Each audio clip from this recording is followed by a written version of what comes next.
Hey everyone, आज के video में हम क्रिस्टलाइन और नॉन क्रिस्टलाइन सॉलिड्स के बारे में स्टडी करने वाले हैं। नॉन क्रिस्टलाइन सॉलिड्स के लिए ज़्यादा यूज़ की जाने वाली जो टर्म है वो अमॉर्फस सॉलिड्स है। In the same way crystalline solids को मॉर्फस सॉलिड्स भी कहते हैं। तो crystalline and non crystalline solids का दूसरा नाम मॉर्फस एंड अमॉर्फस सॉलिड्स भी है। मेजर डिफरेंस दोनों में क्या है? फंडामेंटल प्रॉपर्टी यही है कि क्रिस्टलाइन सॉलिड्स में स्ट्रक्चर में लॉन्ग रेंज एटॉमिक ऑर्डर होता है। फॉर एग्जांपल क्रिस्टल का स्ट्रक्चर कुछ इस तरह का है, तो ये जो डिफरेंस होगा ये एग्जैक्ट सेम होगा सब एटम्स के बीच में। फॉर एग्जांपल ये ए है डिफरेंस। एटम्स का जो अरेंजमेंट है वो रिपीटिंग है, एक ऑर्डर में है, और ये लॉन्ग रेंज में ये पैटर्न, ये स्ट्रक्चर इसी तरह से होता है। अब इस तरह के सॉलिड्स कौन से होते हैं जिनमें इस तरह का एटॉमिक स्ट्रक्चर और ऑर्डर होता है? तो वो NaCl सोडियम क्लोराइड जैसे सॉल्ट है, डायमंड में, क्वार्ट्ज में इस तरह का होता है, और शुगर में। अभी हम मॉर्फस और अमॉर्फस सॉलिड्स में मेजर डिफरेंस की बात कर रहे हैं, जो कि काफ़ी सारे आगे प्रॉपर्टीज़ को डिफर कर देता है इन दोनों में, वो हम डिस्कस करेंगे। अमॉर्फस सॉलिड्स क्रिस्टलाइन सॉलिड से अपने स्ट्रक्चर में इस तरह से डिफर करते हैं कि इनमें जो एटॉमिक ऑर्डर होता है वो शॉर्ट रेंज होता है, या फिर कोई भी ऑर्डर होता ही नहीं है एटम्स की पोजीशन का। जैसे आप देख रहे हैं ये स्ट्रक्चर ऑर्डरली अरेंज्ड है, बट जो अमॉर्फस सॉलिड्स होंगे इनमें ये रेंडमली डिस्ट्रीब्यूट होंगे जो एटम्स हैं। और अमॉर्फस सॉलिड के इस तरह के स्ट्रक्चर के जो एग्जाम्पल हैं, जैसे ग्लास हो गया, रबर हो गया, प्लास्टिक हो गए, वैक्स हो गए। ग्लास कैसे फॉर्म होता है? जो मॉल्टन मटेरियल है उसको कूल करके और फिर ग्लास को फॉर्म किया जाता है। क्रिस्टलाइन और अमॉर्फस सॉलिड्स में एटॉमिक ऑर्डर का ये जो फंडामेंटल डिफरेंस है, ये आगे कई सारे फीचर्स में इन दोनों को डिफर कर देता है, जो कि हम ब्रीफली और बहुत ही एक्यूरेटली डिस्कस करने वाले हैं। सो बने रहिए वीडियो पर। क्रिस्टलाइन और अमॉर्फस सॉलिड्स के बीच में हम एक टेबल बनाकर इनके फीचर्स में डिफरेंस जो है स्टडी करने वाले हैं। तो जो इनका फंडामेंटल डिफरेंस था वो पार्टिकल्स के अरेंजमेंट को लेकर ही था। जो हम एटॉमिक ऑर्डर की बात कर रहे थे, एटम्स हो सकते हैं, आयंस हो सकते हैं, मॉलिक्यूल्स हो सकते हैं, डिपेंड करता है कि कौन सा सॉलिड है। तो क्रिस्टलाइन सॉलिड्स में as you can see here कि क्लोजली पैक्ड है तो वो क्लोजली पैक्ड होंगे, और इन एटम्स के बीच डिस्टेंस होगा वो सेम होगा। ये जो अमॉर्फस सॉलिड्स होंगे इनमें एटम्स के बीच में कोई ऑर्डर नहीं होगा।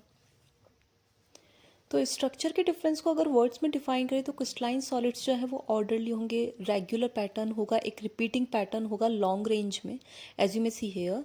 और जो अमॉर्फस सॉलिड्स हैं उनमें डिसऑर्डर होंगे, ये जो एटम्स का पैटर्न है रेंडमली ये डिस्ट्रीब्यूटेड होंगे, और लॉन्ग रेंज ऑर्डर तो इनका कोई होगा ही नहीं, उसमें ये लैक करेंगे। तो कॉन्स्टिट्यूएंट्स जो हैं वो एटम्स हो सकते हैं, आयंस हो सकते हैं, मॉलिक्यूल्स हो सकते हैं। आयंस है तो आयनिक क्रिस्टल होंगे, मॉलिक्यूल्स है तो कोवेलेंट क्रिस्टल्स हो सकते हैं। एटम्स के अरेंजमेंट का ये जो फंडामेंटल नेचर है क्रिस्टलाइन और अमॉर्फस सॉलिड्स का, ये सबसे पहला डिफरेंस क्रिएट करते हैं इनके मेल्टिंग पॉइंट में। आप देख सकते हैं कि क्रिस्टलाइन सॉलिड्स का जो स्ट्रक्चर है वो कितना क्लोजली पैक्ड है और कितना ऑर्डरली अरेंज्ड है। इस अरेंजमेंट को तोड़ना मुश्किल होता है टेम्परेचर के लिए। तो जो इनका मेल्टिंग पॉइंट होता है वो शार्प होता है और एक डेफिनेट होता है। उसके ऑपोजिट जो अमॉर्फस सॉलिड्स होते हैं ये एक रेंज ऑफ टेम्परेचर से ऊपर जाते ही सॉफ्ट होना शुरू हो जाते हैं। मेल्टिंग पॉइंट की प्रॉपर्टी को समझने में इनके जो एग्जांपल्स है वो बहुत ही यूज़फुल हैं, रेगुलर डे में काम आने वाले, जो जैसे सॉल्ट और शुगर हैं। इनसे तो आप बहुत ही इजीली समझ सकते हैं कि इनका मेल्टिंग पॉइंट जो है वो एक बहुत ही शार्प और डेफिनेट होता है, क्योंकि इनका जो स्ट्रक्चर है वो ऑर्डरली अरेंज्ड है, लॉन्ग रेंज रिपीटिंग पैटर्न है। डायमंड और क्वार्ट्ज सॉलिड क्रिस्टल्स हैं, इनका भी मेल्टिंग पॉइंट हाई होता है। क्वार्ट्ज क्रिस्टल मैं आपको बता दूँ ये घड़ियों में यूज़ होता है। और जो अमॉर्फस सॉलिड्स हैं इसके example glass, rubber, plastic, wax हैं। आप देख सकते हैं जब ये सॉलिड फॉर्म में होते हैं, लेकिन जब इन्हें मेल्ट करना शुरू करेंगे तो इनका जो स्ट्रक्चर है वो डिफॉर्म होना शुरू हो जाएगा। आप इमेजिन कर सकते हैं प्लास्टिक जो है उसे मेल्ट करना शुरू करते हैं तो वो डिफॉर्म होना शुरू हो जाता है, और ग्लास को भी इसी तरह से बनाया जाता है। जो मॉल्टन मटेरियल है उसको सॉलिडिफाई करके एक स्ट्रक्चर दिया जाता है तो ग्लास का फॉर्मेशन होता है। तो ये एक एग्जैक्ट बहुत ही कम टेम्परेचर के ऊपर ये सॉफ्ट होना शुरू हो जाते हैं, और इसके ऑपोजिट जो क्रिस्टलाइन सॉलिड्स होंगे वो एक बहुत ही हाई मेल्टिंग पॉइंट पर मेल्ट होना शुरू होंगे। और इसके ऑपोजिट जो क्रिस्टलाइन सॉलिड्स का ऑर्डर है वो ब्रेक करना बहुत ही मुश्किल है, और इसी कारण से इनका मेल्टिंग पॉइंट जो है बहुत ही शार्प और डेफिनेट होता है। शार्प से मीनिंग यहाँ पर हाई है। दोनों सॉलिड्स की नेक्स्ट प्रॉपर्टी में जो डिफरेंस है वो क्लीवेज में है। क्रिस्टलाइन सॉलिड्स को जब ब्रेक किया जाता है, फॉर एग्जांपल डायमंड को जब ब्रेक किया जाता है तो दो स्मूथ सरफेसेस के साथ में ये स्प्लिट होता है दो पीसेस में। बट अमॉर्फस सॉलिड्स को जब ब्रेक किया जाता है, जैसे ग्लास को ब्रेक करेंगे तो ये इरेगुलर पीसेस के साथ में और अनइवन सरफेसेस के साथ में ब्रेक होगा। और इसी के कॉन्सिक्वेंस में एक प्रॉपर्टी में डिफरेंस आता है, वो सिमेट्री में आता है। जब दो स्मूथ सरफेसेस के साथ में ये ब्रेक होगा तो सिमेट्री ये शो करता है। बट यहाँ पर जो अमॉर्फस सॉलिड्स है वो अनइवन सरफेसेस के साथ में ब्रेक होता है, तो वो सिमेट्री शो नहीं करते हैं। नेक्स्ट, इसी के कॉन्सिक्वेंस में प्रॉपर्टी में डिफरेंस आता है एक्सरे डिफ्रैक्शन पैटर्न में। क्रिस्टलाइन सॉलिड्स क्योंकि सिमेट्री के साथ ब्रेक होते हैं तो एक कैरेक्टरिस्टिक पैटर्न शो करते हैं एक्सरे इनका डिफ्रैक्शन जो होता है। और जो अमॉर्फस सॉलिड्स होते हैं वो अनइवन और इरेगुलर सर्फेसिस के साथ में ब्रेक होते हैं, कोई भी सिमेट्री शो नहीं करते हैं, तो ये कोई एक्सरे डिफ्रैक्शन पैटर्न इनका डिस्टिंक्ट नहीं होता है। नेक्स्ट, इनकी प्रॉपर्टी में जो डिफरेंस आता है वो आइसोट्रॉपी में आता है। क्रिस्टलाइन सॉलिड्स एनाइसोट्रॉपिक होते हैं और अमॉर्फस सॉलिड्स जो है आइसोट्रॉपिक होते हैं।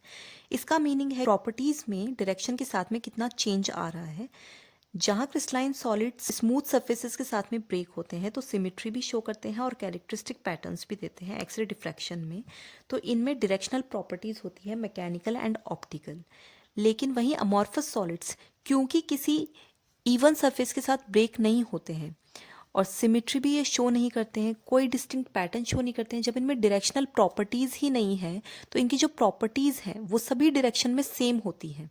फॉर एग्जाम्पल, ग्लास जब ब्रेक होता है तो कोई भी इवन स्ट्रक्चर नहीं होता है, कोई इवन सरफेस नहीं होती है, इसलिए वो प्रॉपर्टीज सब डायरेक्शन में सेम शो करता है। अब जिस तरह की प्रॉपर्टीज क्रिस्टलाइन सॉलिड्स शो कर रहे हैं कि वो रेगुलर पैटर्न के साथ में है, रिपीटिंग पैटर्न है, लॉन्ग रेंज ऑर्डर है, उनका मेल्टिंग पॉइंट शार्प और डेफिनेट है, क्लीवेज, सिमेट्री, एक्सरे डिफ्रैक्शन, इन सब के बेसिस पर इनका नेचर जो है वो ट्रू सॉलिड्स की तरह कंसिडर किया जाता है। और जो अमॉर्फस सॉलिड्स है डिसऑर्डर्ड है, रैंडम है, लॉन्ग रेंज ऑर्डर नहीं शो करते हैं, एक टेम्परेचर के ऊपर सॉफ्ट होना शुरू कर देते हैं, ब्रेक होते हैं इरेगुलर अनइवन सरफेसेस के साथ में। इस तरह की प्रॉपर्टीज़ के साथ में इन्हें सूडो सॉलिड्स या फिर सुपर कूल्ड लिक्विड्स कहते हैं।